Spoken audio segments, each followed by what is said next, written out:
De Papo no Ar.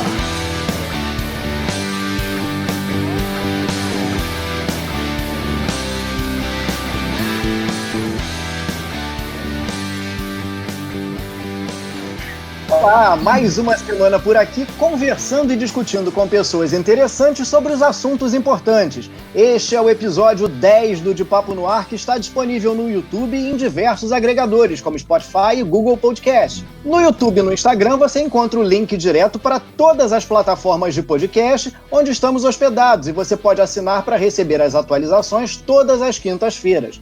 Aproveite a visita ao YouTube, assine o canal e marque para receber as notificações. Ali também é um excelente espaço para ouvirmos sua opinião. Deixe mensagem ou mande um e-mail direto para podcastdepaponoar@gmail.com.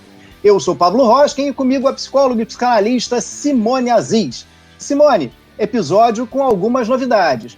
A primeira é que chegamos aos 100 assinantes no YouTube e agora temos link personalizado de acesso. É só digitar youtube.com/podcast de Papo no Ar que você vai direitinho, sem escala, para o nosso canal.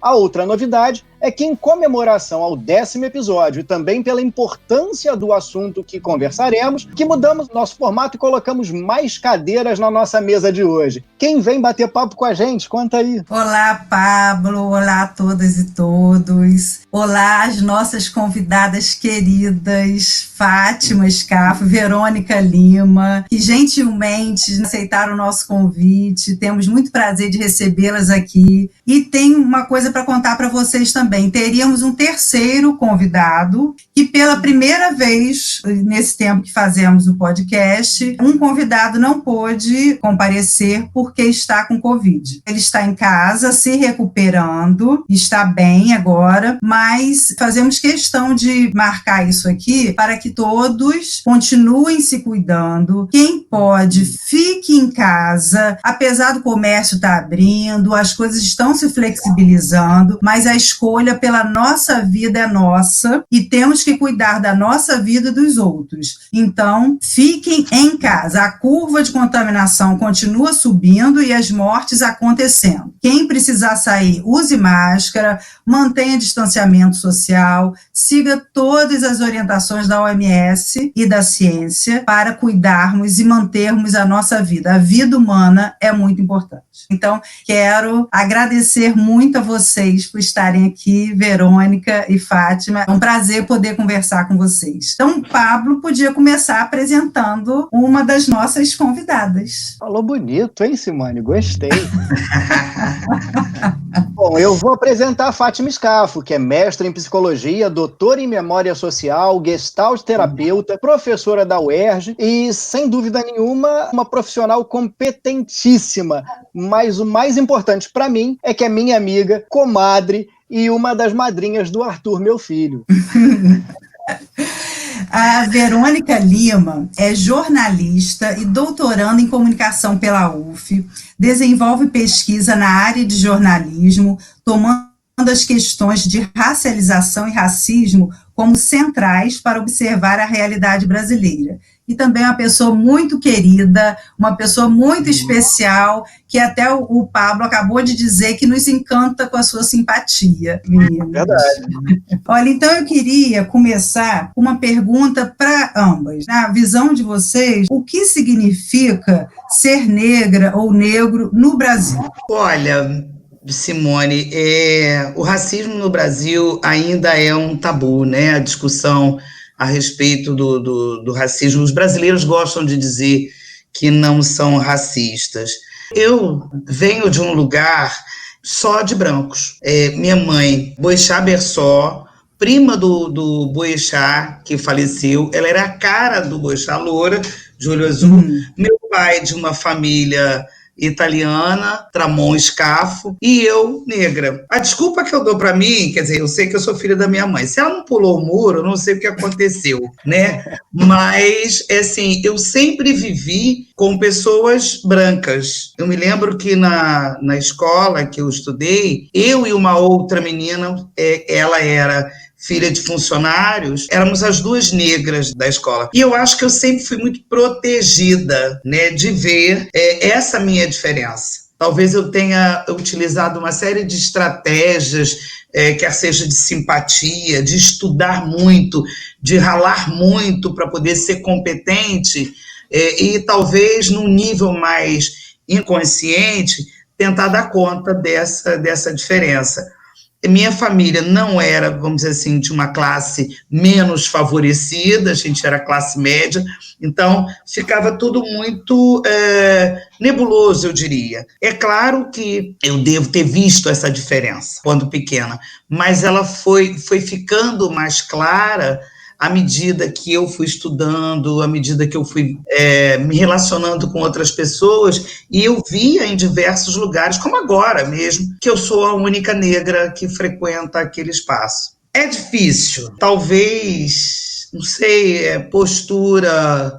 Por exemplo, as pessoas ligam para mim, consultório, para marcar uma consulta. Então, a minha voz, depois de quase 40 anos de magistério, é essa voz, às vezes me chamam de senhor, ou às vezes pensam que é uma mulher assim, que tem 2 metros, uma alemã que tem 2 metros. E já aconteceu das pessoas olharem assim: você é a Fátima Scafo? Eu sou eu a Fátima Scafo. Então, é essa, né?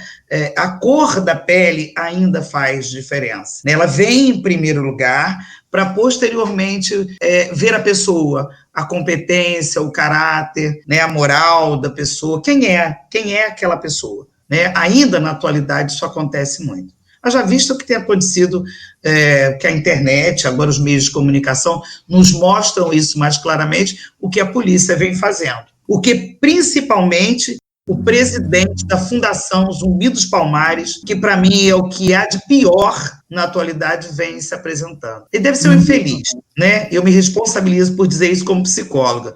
Ele deve todos os dias pela manhã tomar um banho de água sanitária psíquico para poder continuar. Talvez ele desenvolva esse processo de negação, ok? Primeiramente, eu quero agradecer o convite por estar aqui e pedir licença à Fátima, pedir licença a todos os nossos ancestrais que estão aqui com a gente. Isso eu aprendi me reconhecendo como uma pessoa negra e tenho tentado fazer e trazer isso para a minha prática diária, que era uma prática da minha família também, né? Eu aprendi a pedir a bênção para os meus avós. A gente não era... E isso não tem a ver com religião e religiosidade, né? Então, tem várias formas de responder essa pergunta, o que é ser negra no Brasil. Tem várias formas de responder do ponto de vista do tempo. O que eu responderia, por exemplo, há 10, 20 anos atrás, é que eu ia perguntar: oi, por que você está me perguntando isso? Porque talvez eu não me reconhecesse ainda como negra. Né? Como a Fátima, eu também sou uma mulher negra de pele clara, e é um processo descobrir-se negra. Né? Já vou passar uma referência, né, que é um livro de Bianca Santana, que se chama Tornar-se Negra, para quem quer entrar um pouco nessa questão, né? É um livro bem importante. E eu acho que a questão do negro no Brasil, então, ser negro no Brasil tem a ver muito com essa conjuntura, assim. E atualmente, a gente está numa conjuntura que eu penso que é muito desafiadora, e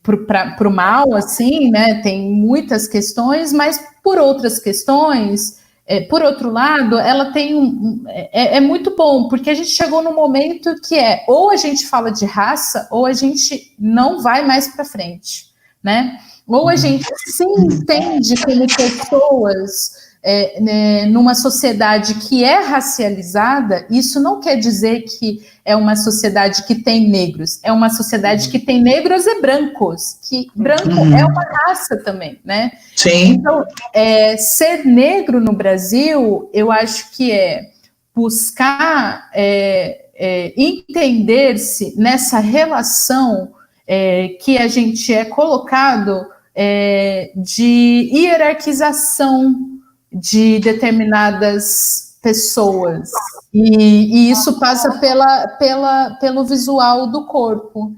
Então, assim, eu também, eu era de uma família que a gente pode considerar de classe média baixa, no começo dos anos 90, bem mais baixa, quase pobre, mas eu acho que naquele momento a gente não se via como negro porque eu não tinha referências, né? Então, mas as relações que eram dadas, elas já vinham com um caráter racista. E é interessante, eu sou do interior de São Paulo, e é interessante porque é uma sociedade totalmente embranquecida e que não se fala sobre raça, só que a hierarquização está dada. Então eu aprendi o quê? Eu aprendi a odiar todas as características físicas minhas que têm a ver com a minha ancestralidade negra. Então, eu aprendi a odiar o meu nariz, eu aprendi a odiar minha boca, eu aprendi a odiar meu cabelo, primeiramente. E depois, como eu não me via, eu aprendi que eu não... Aquele lugar de socialização, eu não me via nos lugares de representação, eu não me via na TV, mas também não me via nos vereadores, enfim, nos representantes todos, né? Então, eu me via onde? Que lugares que a gente vê o negro, né? Que lugares, principalmente na década de 90. Então, por isso que é importante a gente pensar na conjuntura e por isso que esse é um momento importante, porque a gente começa a ver os negros ocupando um outro lugar. Então, ser negro é se entender nesse processo de hierarquização e se entender nesse processo de racialização, né? E por isso que eu comecei também falando que eu sou uma mulher de pele clara, uma negra de pele clara, assim como a Fátima também, porque a gente entende que as pessoas negras retintas têm uma experiência ainda pior, porque nesse país, infelizmente, ao menor sinal de ancestralidade negra, você vai ser discriminado de alguma forma. Só que a gente entende essas diferenças e respeita, e isso é importante que seja colocado, sempre. Só para falar uma coisa que eu me lembrei agora, eu realmente não sou uma estudiosa do assunto, né? Mas eu me lembro que todas as coisas que eu leio, enfim, em sala de aula, a gente tem que levar sempre a consciência crítica de uma série de processos de que o ordenamento social impõe a gente, né? Então, o racismo é mais um. E eu estou me lembrando que nos Estados Unidos, há algum tempo, tinha uma lei que bastava uma gota, tinha um nome, bastava uma gota do sangue negro na linhagem que o indivíduo era discriminado. Tinha um nome, e eu não me lembro, não estou me ocorrendo agora, né? Falando um pouco da infância, eu falei dessa amiga, que era filho, Pablo já deve ter ouvido falar, de Dona Maria Monteiro, que era uma inspetora do colégio particular, que eu estudava, um jardim de infância, lá no Barreto. E essa amiga, né, não vou dizer o nome, ela usava um cabelo, assim, a mãe fazia umas tranças, que eu tinha a impressão que os olhos da Maria Luísa, falei o nome da Maria Luísa, amiga querida, tem jeito, ia saltar. E um dia, eu não sei porque que eu achei que a Maria Luísa estava com dor de cabeça, eu ia numa aula de artes, eu falei, Maria Luísa, eu posso dar um jeito no seu cabelo? Mais ou menos assim, que eu era pequena, não me lembro. Ela falou, pode. Eu cortei as 4 tranças da Maria Luísa. Eu acho que eu inventei o primeiro Black Power da época. É claro que eu fiquei de castigo muito tempo. Minha mãe dizia, não sei o que eu faço com você, né? Mas eu sempre guardei essa ideia de que eu precisava libertar a Maria Luísa, né? Diga, Verônica. Eu acho muito importante o seu exemplo, assim, me fez lembrar também da minha prima cortando o cabelo. Ela cortou o cabelo muito pequena, pegou uma tesoura, cortou o próprio cabelo e colocou embaixo do tapete na casa da minha avó, né, como se ninguém fosse ver. Eu acho que ser negro no Brasil também é lidar com a violência, Não só a violência essa da polícia e tudo mais, as violências simbólicas que a gente vive. Há mais de uma semana atrás, salvo engano, foi na semana passada, eu assisti o jurista e professor Silvio Almeida no Roda Viva, não sei se vocês viram, acredito que sim, e ele uma fala dele me chamou muita atenção. A sociedade naturaliza a violência contra as pessoas negras. E apesar de 52%, eu estou fazendo um link com as falas de vocês duas, da Fátima e da Verônica, 52% da população se autodeclarar negra, não há espaços de poder onde eles estejam. São raros os negros que você encontra que ascenderam, seja na política, seja nas artes, seja no futebol, talvez um pouco menos, mas ainda assim eu acho que é muito pouco perto da quantidade. Sim. O professor Silvio Almeida, ele é atualmente essa referência para a gente falar de uma questão que está de fundo nessa fala dele, que é o racismo estrutural. O que quer dizer o racismo estrutural? É importante a gente entender que quando a gente fala disso, quando a gente pensa numa estrutura, na estrutura de uma casa, a gente está pensando naquilo que é feito primeiro, né? Então a gente tem que ir no tempo, a gente tem que fazer um deslocamento do tempo, entender a história daquela casa para entender a sua fundação. E é isso que o racismo estrutural fala. É isso que a gente é instigado a pensar quando a gente fala de racismo estrutural. De que forma a nossa sociedade estruturou as relações que a gente tem hoje, né? E essa forma, basicamente, é a partir da escravização de pessoas negras e pessoas indígenas, né? Essa estrutura, ela é colonial. A gente é um país fundado, né, para ser meio raso na interpretação, porque a gente pode entender que o país já existia muito tempo antes, mas assim, a nossa sociedade de forma ocidental, ela é fundada, a nossa sociedade brasileira, com o colonialismo. E o colonialismo, ele racializa o mundo. Ele racializa porque ele olha para o negro e fala, você é negro e por isso você é menor e eu vou te escravizar. E olha para o índio e fala, você também basicamente olha para outras raças e fala, vocês são incivilizados e nós somos civilizados. E por isso a gente vai submeter vocês.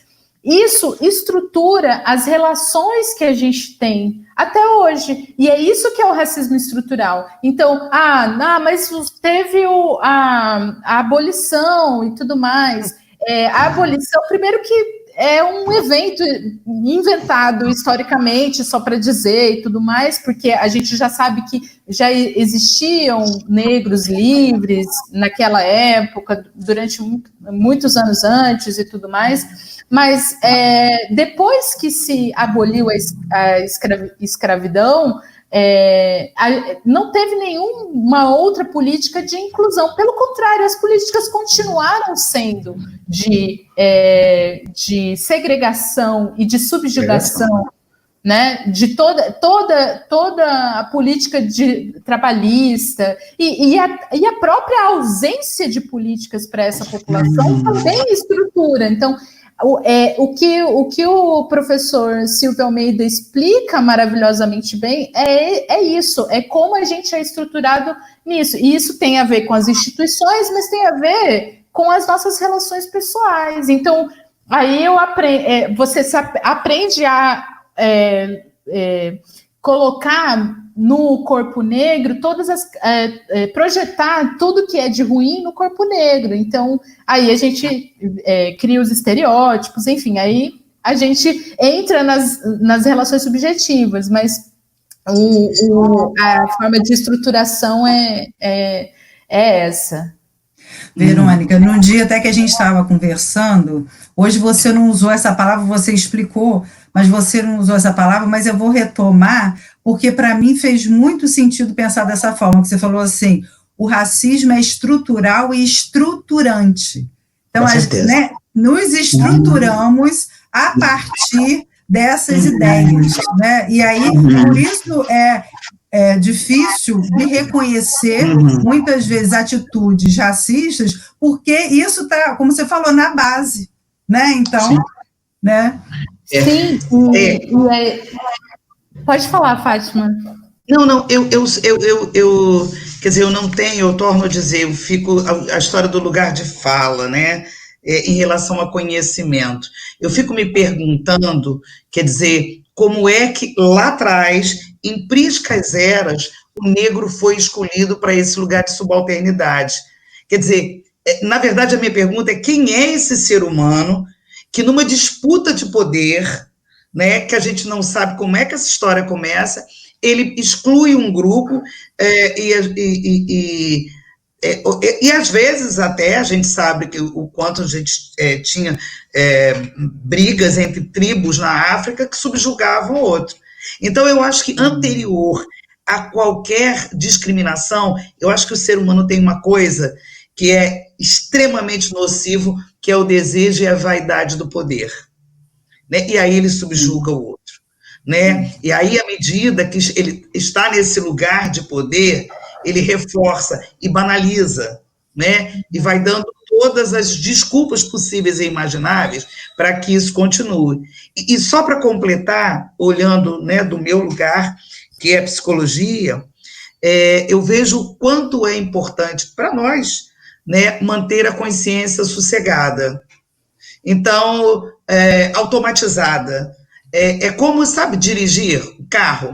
Você, de início, qualquer barulho te incomoda. Depois, você é capaz de ir de um lugar 200 mil quilômetros sem ver quantas marchas você passou. Porque a consciência, ela automatiza para que ela possa ver outras coisas. Então, em relação ao racismo, tem pessoas que não têm nem noção de que elas são racistas. A última coisa que me aconteceu, Simone, já deixar você falar, eu, no final das contas, eu ri. Até porque eu já cheguei numa idade, é claro, não vou dizer, não dói, não sei o quê, é chato, né? Mas já tem todo um processo que eu já olho e vejo a mediocridade do outro de pensar daquela maneira. E eu estava, você falou de ancestrais, e eu quero até pedir desculpas de nem ter cumprimentado as pessoas, você falou tão lindo, e eu fiquei envergonhada de não ter dado boa noite. E aí, só rapidamente falando, né, vocês perguntaram, a pergunta disparadora que nos faz pensar é qual é o lugar desse negro, né? Que lugar a gente ocupa nessa sociedade? É um lugar que é baseado também em crenças, né? Crenças e valores que vão fazendo esse pilar, elas vão ficando abissais. As pessoas não se dão conta mais de que pensam daquela maneira, mesmo que sejam negras, mesmo que elas estejam, vamos dizer, numa situação inferior à que você apresenta. Deixa eu contar, é um exemplo clássico que eu sempre falo. Eu ando, e é claro que houve, você que é jornalista, Verônica, deve saber dessa coisa da história. Os pés, quem estava calçado tinha poder. O negro, escravo, andava descalço, né? Então, quando você põe uma sandália, as pessoas olham, a sandália barata e tal, elas te olham. E estava eu, com meus cabelinhos amarrados, né? Porque eu prefiro assim, que é mais fácil e tal. E o pessoal fala, você alisa? Falei, eu e Soninha frequentamos um salão que fica mais fácil ficar assim. Mas, enfim.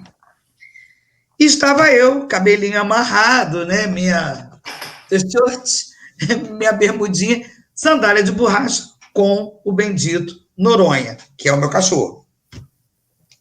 Estou andando ali na Praia do Ingá e tinha um grupo de moradores de rua, né? Que já passava, oi, tudo bem, blá, blá, blá. E nesse dia, isso é um exemplo para mim, assim, eu fico maravilhoso. Tinha uma senhora nova, uma pessoa nova. E aí ela olhou para o Noronha e disse, nossa, que cachorro bonito, blá, blá, blá, blá. Mas ele é muito peludo. A dona dele deve gastar um dinheiro com ele, ter um trabalho com ele danado. A dona do Noronha não era eu. Aí eu olhei, eu ia esboçar e dizer, não, sei lá, nem sei. Um dos moradores de rua falou assim, ela é a dona dele. É que ela é simples que nem nós, mas de noite ela está arrumada. Eu contei isso para a Fábio, ele falou, mamãe, eu acho que ele te deu uma profissão noturna, né? Ele falou outra coisa, mas, enfim. Porque à noite, como eu vinha da faculdade, eu estava arrumada, eu estava com uma sandália alta, né? Então, eu me enquadrava em um outro grupo, né? E é muito interessante, quer dizer, as pessoas acabam colocando uma capa, uma casca, para esconderem o que elas verdadeiramente são, né? E ainda assim são abatidos, né? Os negros, mesmo estando mais arrumados, mais isso, mais aquilo, são os que mais morrem, são os que mais são desprestigiados, desqualificados, né? Cada vez tem menos acesso a todas as outras coisas, bens de consumo.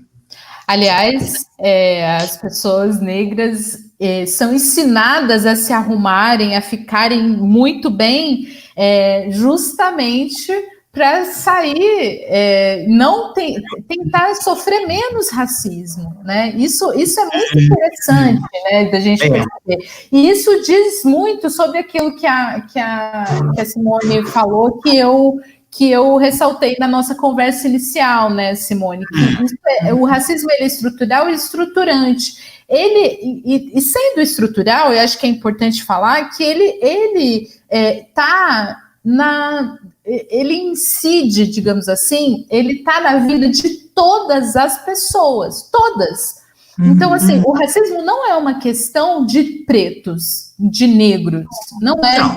O racismo é uma questão dessa sociedade. A Fátima citava essa questão da escravização e tudo mais, de como a gente tem uma questão, meio que humana, né? Meio não, né? A questão do poder e do ser humano, enfim, esse argumento as tribos também, as tribos ou indígenas ou de pessoas de África, enfim, já tinham essa questão da escravização. É verdade, isso existe, mas no fato da racialização do mundo, é por isso que a gente usa essa palavra, né? Que é a primeira vez que a gente tem um processo de escravização em que a gente tem a submissão de determinados grupos de forma a retirarem totalmente a ideia de humanidade daquele grupo. Então, o negro ele não era visto como ser humano, assim como o indígena não era visto. Então, é esse o fato colonial que diferencia os processos de escravização de outras sociedades. Por exemplo, vamos dar um exemplo aqui da América do Sul. A gente tem os Incas, né? Que a gente sempre fala, tem não sei o quê. Os Incas, eles eram um grupo social. Não sou estudiosa de Incas, mas a gente sabe que eles submeteram muitos outros grupos étnicos anteriores. Mas por que se tornou tão poderoso? Porque eles tinham escravos, mas numa perspectiva de assimilação. Então, o que você tem de bom e eu vou assimilar e a gente vai ser melhor, né? E o fato colonial do Ocidente chegando nas Américas e chegando nesse continente que foi dado também o nome de África, né? A América também é um nome. Olha só como a gente introjeta a colonização, né? Como se enfim, a América surge nesse contexto e a África também, né? Então, a gente, quando o fato colonial acontece, é essa diferença de olhar para o negro e não ver um ser humano, de olhar para o indígena e não ver um ser humano, e ver, sim, uma possibilidade de aumentar o lucro. Então, como esse corpo pode ser usado para a gente produzir mais dinheiro, e isso é básico até para depois o capitalismo se estruturar.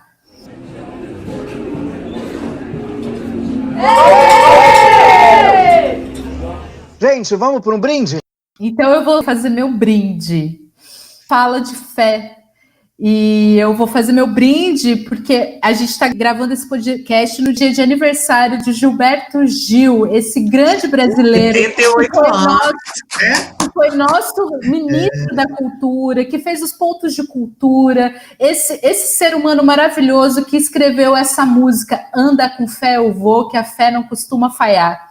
E assim, a gente precisa valorizar esses grandes brasileiros, tudo aquilo que eles pensam, tudo aquilo que eles celebram, é isso. Gil fez música para Orixá, fez música para Buda, para Krishna, para todos, para Jesus, para mulher, para homem, e é muito importante a gente celebrar Gil. E eu vou subverter, vou brindar com outros também, porque como mulher que se entende como negra, eu vou também brindar Elza Soares, que também aniversariou agora, né? 90 anos, 90. Eu achei que era 92. Nossa, Elza Soares e uma grande intelectual brasileira chamada Sueli Carneiro, que também fez aniversário meio que junto com a Elza. Tem um problema aí do dia que foi registrada. Então, eu brindo essas 3 personalidades grandes brasileiras, e eu acho que é importante a gente olhar para o que elas fazem, porque essas pessoas escrevem e para a história dessas pessoas, a história de Elza Soares, a história de Sueli Carneiro, a história de Gilberto Gil, para a gente começar a tornar-se menos racistas, para a gente começar a derrubar essas estruturas racistas, a gente precisa celebrar isso, essas pessoas, celebrar esse conhecimento negro. E é celebrando, sim, com muita alegria que a gente vai fazer isso, porque é só assim que a gente consegue também manter a nossa sanidade, manter o nosso autocuidado, né?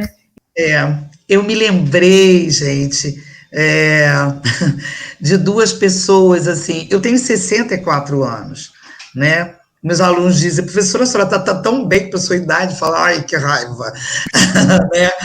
Mas tem 2 mulheres na minha vida, distantes, longínquas, que uma trouxe uma outra. Eu vou falar de uma que eu já tinha meus 4, 5, 6 anos por aí. Ela se chamava Carmélia, era uma negra que ela parecia aquela Lia de Itamaracá, né? Minha mãe me levava para rezar, porque eu era uma peste, né? Vivia aprontando, caía, machucava, um inferno, e eu me lembro como ela rezava com um galinho de folha, e invariavelmente eu ficava esperando a hora que aquele galinho ia murchar, porque minha mãe dizia, você vai lá se rezar, você vai melhorar. Ela sempre quis que eu melhorasse, né? Sempre quis que eu fosse santa, não é à toa que ela colocou o nome de Maria de Fátima. Mas se deu, coitada, profundamente mal, porque eu nasci numa manhã de carnaval, e naquela época, em 1956, não era muito difícil sair de casa para o hospital, para parto. E ela começou a ter as contrações e tal, meu pai, desesperado, chamou uma vizinha, que foi ser minha madrinha depois, e essa vizinha, acho que não sabia fazer o parto, acabou incorporando, acabou aquela Jurema, e depois de fazer o parto, me levou, eu fico emocionada quando eu falo isso, ela me levou para fora da casa e me entregou ao vento, a Inhaçã. E essas 3 mulheres, né, tem um marco na minha vida. A Inhaçã é o otimismo, é o movimento, e eu me agarro nela para brindar a utopia, ao movimento, à felicidade, à alegria, ao humor, e aí eu me lembro de Kiko, né? A gente precisa ser feliz, a gente precisa acreditar, né? Precisa ter energia, e eu sempre tento, né? Eu acho que o importante, Verônica, é o que você falou, viver o processo. A gente pode não ter êxito, mas viver buscando nos leva sempre adiante. Então, brinde a vocês três que me convidaram para fazer essa reflexão. Só para explicar, Kiko, que Fátima falou agora, é o meu pai, que não está mais aqui no planeta desde o ano passado, mas que continua com a gente. Com certeza, com certeza. Está aqui, está em mim. Na sua camisa. Na minha camisa, no meu humor, na minha alegria, nas minhas lembranças, na felicidade que ele proporcionou para a gente. Né? Bom, uma figura muito quando querida. A gente fechou o tema da semana, eu pensei em brindar a Dona Ruth de Souza, maravilhosa atriz, e acho que não poderia ser diferente. Depois disso, eu lembrei do Júnior Dantas, que é o ator da peça O Pequeno Príncipe Preto, que eu assisti ano passado, e eu saí do teatro lamentando por não ter a pele mais escura. Porque ele mostra a história do negro com tanto empoderamento, de uma forma tão maravilhosa, que se todo mundo enxergasse o negro pela visão da peça, pela visão do Pequeno Príncipe Preto, com certeza o mundo seria diferente. E aí hoje eu recebi cedo o Andar com Fé, o vídeo em homenagem aos 78 anos do Gil, e resolvi trazê-lo também para o brinde. Então, seriam os meus 3 brindes, o Gil de última hora, que já foi brindado aqui pela Verônica. Vocês foram lá atrás em alguns momentos, você falou em Incas agora há pouco, a Fátima falou em crenças, e eu fiquei pensando, uma das criaturas mais conhecidas em todo o planeta, independente da religião, foi embranquecida. Jesus Cristo foi transformado em europeu, mas a gente sabe pela origem dele que ele não podia ser aquele louro que a gente vê nas telas e nos filmes. A coisa vem de muito mais longe. E o processo de embranquecimento de Jesus não é um simples fato, é um projeto. Mas eu vou pedir para a Verônica explicar esse projeto na semana que vem. Simone, vamos ficar por aqui e continuar esse papo na semana que vem, no episódio 11? Vamos sim, Pablo. E para concluir hoje, eu gostaria de trazer um trecho do livro da Djamila Ribeiro, que se chama Pequeno Manual Antirracista, onde ela fala: a psicanalista Neuza Santos, autora de Tornar-se Negro, publicada em 1983, um dos primeiros trabalhos sobre a questão racial na psicologia, afirma que a sociedade escravista, ao transformar o africano em escravo, definiu o negro como raça, demarcou o seu lugar, a maneira de tratar e ser tratado, os padrões de interação com o branco e instituiu o paralelismo entre cor negra e posição social inferior. Diz a Djamila: quando criança, fui ensinada que a população negra havia sido escrava e ponto, como se não tivesse existido uma vida anterior nas regiões de onde essas pessoas foram tiradas à força. Disseram-me que a população negra era passiva e que aceitou a escravidão sem resistência. Com o tempo, compreendi que a população negra havia sido escravizada e não era escrava, palavra que denota que essa seria uma condição natural, ocultando que esse grupo foi colocado ali pela ação de outrem. Se para mim, que sou filha de um militante negro e que sempre debati essas questões em casa, perceber essas nuances é algo complexo e dinâmico, para quem refletiu pouco ou nada sobre esse tema, pode ser ainda mais desafiador. Vamos continuar debatendo no próximo episódio, né, Pablo? Beijos. É isso aí. Beijo, bom final de semana, boa semana e até quinta-feira. Para você, para todas e todos também.